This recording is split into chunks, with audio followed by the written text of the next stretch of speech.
பொதுவாக எம் மனசு தங்கம், ஒரு போட்டின்னு வந்து விட்டா சிங்கம். என்ன லிங்கேட்டா, யாருக்கு சவால் விடுற? ரொம்ப நல்லா பாடுறீங்க. வா சந்திரு, வாமா ஜெயந்தி. சவாலெல்லாம் விடல, சும்மா மலரும் நினைவுகள். அப்படி என்னப்பா மலரும் நினைவுகள்? சந்திரு, ஒரு ஞாபகம் இருக்கா? நாம எல்லாரும் ஒரு பொங்கலுக்கு ஜல்லிக்கட்டு பார்க்க அலங்காநல்லூர் போனது. எங்கே நம்மளை பார்க்க விட்டாங்க? நம்மளை மொட்டை மாடியிலெல்லாம் நிற்க வச்சு உங்கள் அத்தையும் மாமாவும் ஜல்லிக்கட்டு பார்க்க விட்டாங்க. எப்படி மறக்க முடியும்? அப்போது நம்மளுக்கு ஒரு 14-15 வருஷம் இருக்குமா? அப்போ நம்ம ரொம்ப சின்ன பசங்க சந்துரு. நம்மளை எப்படி அவ்வளோ பெரிய கூட்டத்தில் விட முடியும்? ஜெயந்தி, நீ ஜல்லிக்கட்டு பார்த்துருக்கியாம்மா? நம்மளாச்சும் மொட்டை மாடியில் தான் பார்த்தோம். இந்த தலைமுறை வெறும் டிவியில் தான் பார்த்துருப்பாங்க. ஆமாம், எங்கள் தலைமுறையிலலாம் நாங்கள் அதிகமாக ஜல்லிக்கட்டு டிவியில் தான் பார்த்துருக்கோம். ஆனால் ஜல்லிக்கட்டுக்கு ஒரு தடைன்னு வந்தப்போ அதுக்கு முன்னாடி நின்னதும் எங்கள் தலைமுறை தான். உண்மைதான். இந்த நிகழ்வை மையமாக வச்சு நான் ஒரு கவிதை எழுதியிருக்கேன், சொல்லட்டுமா?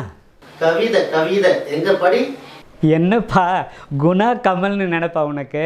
நான் பாட்டாலாம் பாட மாட்டேன், கவிதையாகவே படிக்கிறேன்.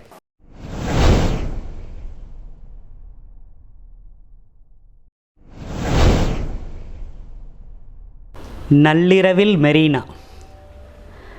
காரிருள் நிலை மாறி கடற்கரை மனிதனின் கைபேசி கண்கள் கனலாய் கொதித்தன.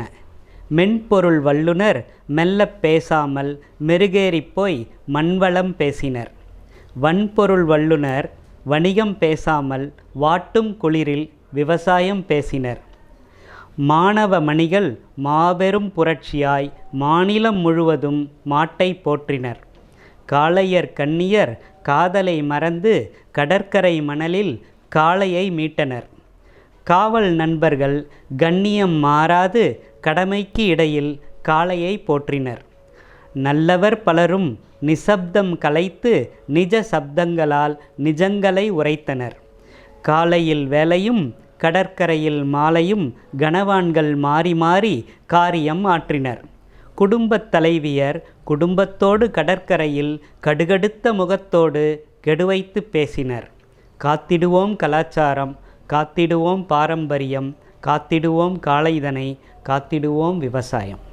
அன்னைக்கு நடந்த நிகழ்வுகளை அப்படியே படம் பிடிச்சு காட்டுது உங்கள் கவிதை வரிகள்.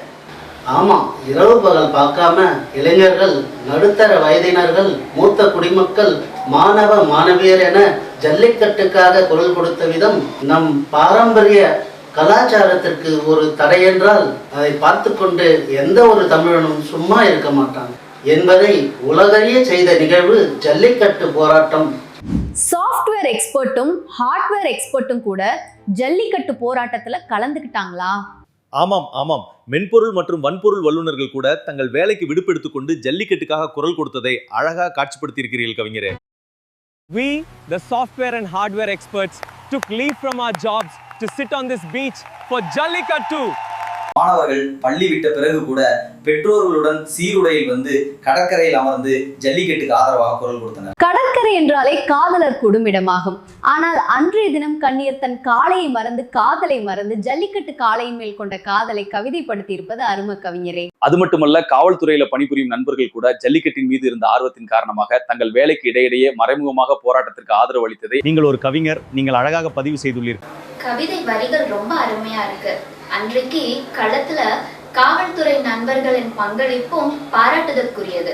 நல்லவர் பலரும் நிசப்தம் கலைத்து நிஜ சப்தங்களால் நிஜங்களை உரைத்தனர். இந்த வரிகள் எனக்கு ரொம்ப பிடிச்சிருக்கு.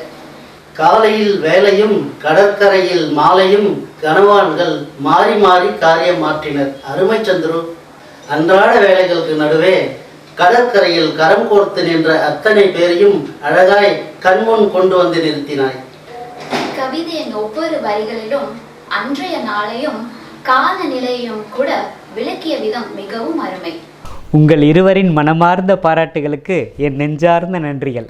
காத்திடுவோம் கலாச்சாரம், காத்திடுவோம் பாரம்பரியம், காத்திடுவோம் காளைதனை, காத்திடுவோம் விவசாயம். நேயர்களே, மற்றுமோர் காலத்தால் அழியாத கவிதை படைப்போடு மீண்டும் சந்திப்போம். கலையா கனவுகள், கனவுகள் மேற்படட்டும். நன்றி, வணக்கம்.